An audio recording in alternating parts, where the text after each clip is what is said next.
एक बार भगवान कृष्ण को मणि की चोरी लगी। बोले क्यों लगी साहब?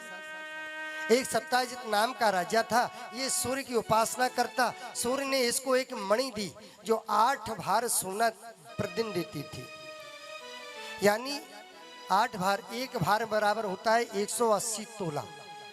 इतना सोना डेली देती थी वो स्यमंतक मणि। और संसार में 3 ही मणि होती हैं, एक है कौस्तुभ मणि, एक स्यमंतक मणि और एक है चिंतामणि। चिंतामणि लोक सुखम सुरुद्र स्वर्ग संपदा। चिंतामणि ऐसी मणि है कि हमारे आपकी कोई भी चिंता है वो मणि आपको मिल जाए तो वह सारे कष्टों को, चिंताओं को दूर कर देती है। स्यमंतक मणि एक बार गले में पहन के भगवान के दरबार में आए। सारे लोग कहने लगे ये तो सूर्य भगवान आए हैं। भगवान ने कहा सत्ताजित राजा है, सूर्य की प्रदत्त मणि को पहन के आया है। भगवान ने कहा भाई ये मणि हमें दे दो। उसने नहीं दी। एक बार उसका छोटा भाई प्रसेन मणि को गले में धारण करके शिकार खेलने गया और एक सिंह ने उसका वध किया, मणि को मुंह में दबाया और उससे खेलता खेलता आगे गया। एक भालू आया। भालू ने देखा कि बड़ी सुंदर चमकनी वस्तु है, सिंह से युद्ध किया, उसका वध किया और उस मणि को लेके अपने गुफा में चला गया, अपनी बेटी को दे दी। इधर सत्ताजित कहने लगा ओहो देखो कृष्ण को मैंने जो है मणि नहीं दी तो उसने मेरे भाई का वध कर दिया। भगवान को कलंक लगा और कर्णे कर्णे जपन जना, कानों कानों बात चली है। महाराज कानों कानों बात चली और भगवान के कान तक पहुंची। बोले बड़ा मिथ्या झूठा कलंक लगा। भगवान के गुरुदेव ने बताया, गर्गाचार्य ने, बोले कृष्ण तुमने चतुर्थी यानी कृष्ण शुक्ल ये भादों के महीने में जो चतुर्थी आती है ना शुक्ल पक्ष की, जिसको गणेश चौथ बोलते हैं, बोले उस दिन का तुमने चंद्रमा देख लिया और वो कलंकित है, इसलिए आपको दोष लगाया। अन्य पुराण में कथा आती है, एक बार गणपति जी थाली लेके शिव की पूजा को जा रहे थे। चौथ का दिन था, यही कार्तिक की भादों की चौथ। जा रहे थे तो थोड़े लंबोदर है, मोटा पेट है। अब जा रहे थे, आगे जल पड़ा था, पैर स्लिप हुआ और गणेश जी महाराज गिर पड़े। चंद्रमा देख के हंस गया। भगवान गणपति जी ने साप दे दिया, अरे मूर्ख तुम मुझे देख के हंसता है, मेरा पैर स्लिप हो गया, फिसल गया और तू हंसता है। जा साप देता हूं, आज के दिन जो भी तेरा दर्शन करेगा वह उससे मिथ्या कलंक लगेगा। इसी कारण बोले कृष्ण तुमको साप ये दोष लगा है।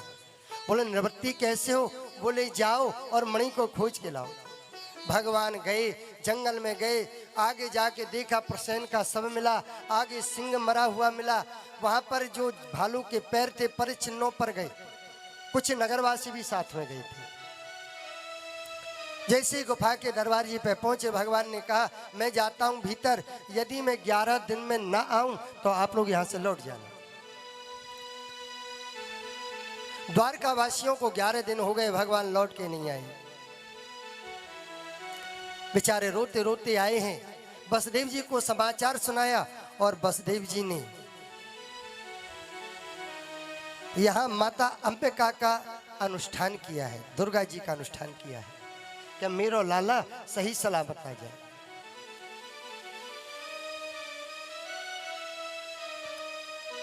भगवान जैसे ही गुफा में घुसे,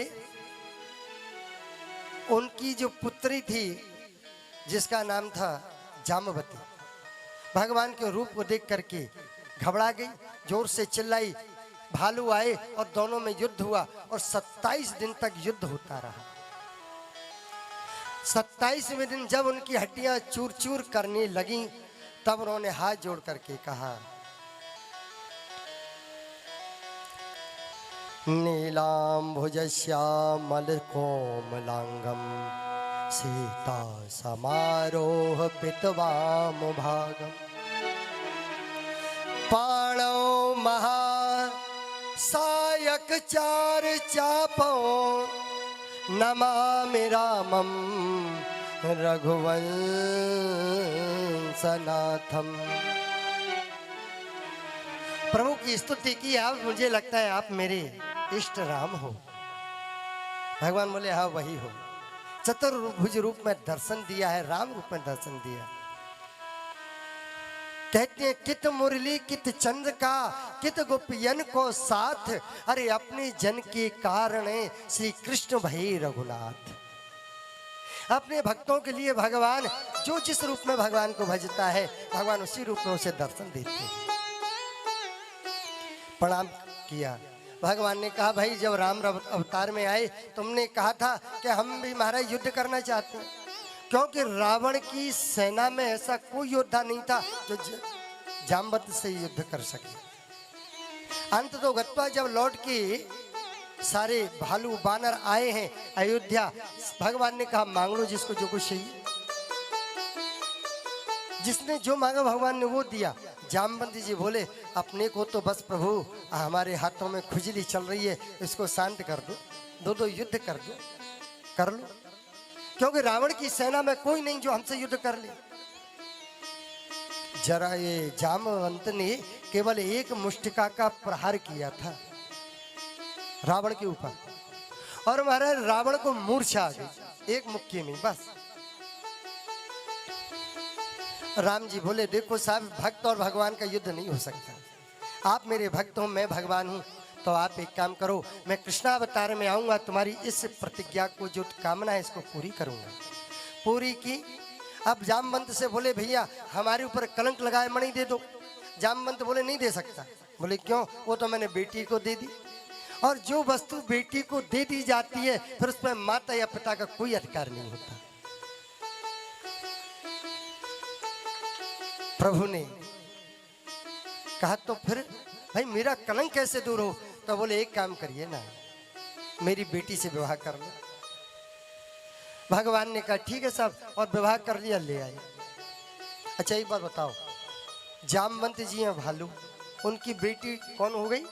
रीछनी हो गई। रीछ है वो, तो रीछनी हो गई। अब भगवान ने एक जानवर से विवाह कर लिया। कभी कभी प्रश्न उठता है क्या ये सही है? मानव का पशु से विवाह कैसे हो सकता है? लेकिन एक बात बता दो, ये जामवंत और कोई नहीं, ये ब्रह्मा जी के पुत्र हैं, परंतु इनको भालू स्वभाव में रहना अच्छा लगता है। हर व्यक्ति की अपनी अपनी पसंद होती है रहना।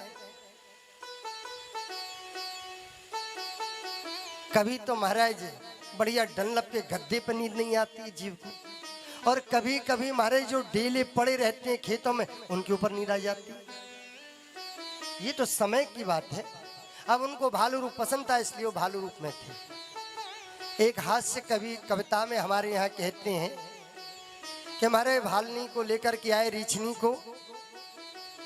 भगवान बोले लेके जाएंगे, हमारी बेइज्जती होगी। उनको एक सुंदर सी साड़ी कछाई पहनाई और जामवती से कही भगवान ने सुनो देवी, वहां पर कोई भी तुमसे कहे अपना मुंह दिखा दो तो किसी को मुंह नहीं दिखाना, ध्यान रखना। और कोई कुछ भी कहे